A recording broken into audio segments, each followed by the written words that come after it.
त्या नगरी एक शेतकरी राहत होता.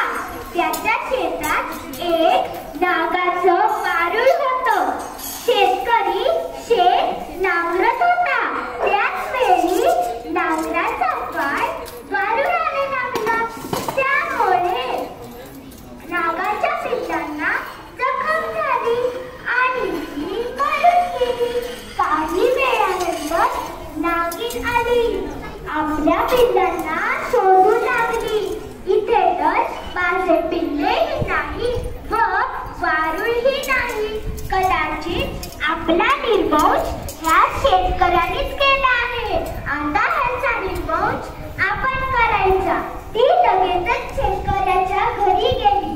तिथे शेतकऱ्याची बायको, शेतकऱ्याचे नातवंडे, मुलं व सुना होत्या. तिने सर्वांना दंश केले. नागिन खूप संतापली होती. ती शेतकऱ्याला अजून एक मुलगी होती. तिचं लग्न झालेलं म्हणून ती परगावी होती. नागिन खूप संतापली होती. ती लगेचच परगावी गेली. तिने पाहिलं मुलीने एका काठावर नाग व नागिन व पाचपणे यांची रांगोळी काढली होती व दूध आणि लाया ह्याचा नैवेद्य सुद्धा दाखवला होता. नागिनने त्या लाया खाऊन घेतल्या व दूध सुद्धा पिऊन गेले. तिची भूक भागली. ती संतुष्ट झाली. शेतकऱ्याच्या मुलीने विचारले, तू कोण ग बाई? नागिन म्हणाली, घाबरू नको, मी आहे नागिन, होणार नाही वाघीण. तिने आपले खरे रूप घेऊन घडलेली हकीकत सांगितली. मुलीने वसा मागितला. नागिन म्हणाली, मी तुझ्या पूजेने खूप खुश झाली आहे. मी तुझा वसा नक्कीच पूर्ण करणार. विसरू नको, आजची आहे नागपंचमी. आज तळलेलं खाऊ नये, शेत जमीन खणू नये, भाज्या चिरू नये व तव्यावर शिजवून खाऊ नये. हे घे अमृताची कुपी, ज्याने तुला होईल समाधानाची खुशी. ते ती अमृताची कुपी घेऊन ती आपल्या बाहेरी गेली. अरे बापरे, हे काय? नागिनने हे अमृत मला त्याच्यासाठीच दिलं असेल.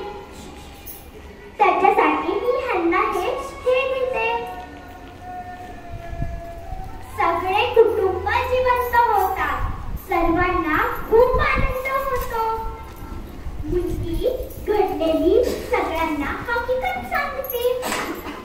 शेतकरी मुलीला विचारतो, हे व्रत कशाचे? तेव्हाच शेतकऱ्याची मुलगी त्यांना व्रताचा विधी सगळा समजून सांगते. म्हणून त्यांना खूप आनंद होतो.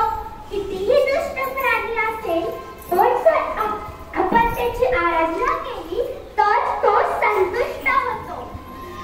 ही नागिन जशी त्यांच्यावर प्रसन्न झाली त्याशी तुम्हा आम्हावर होऊन ही माझी साठा उत्तराची कहाणी 5 उत्तरे सुफळे संपूर्ण. धन्यवाद. नागपंचमी हा श्रावणातील पहिला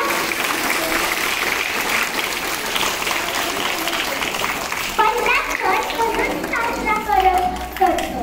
त्या दिवशी महिला वारुळाची पूजा करतात. नागोबाला आपला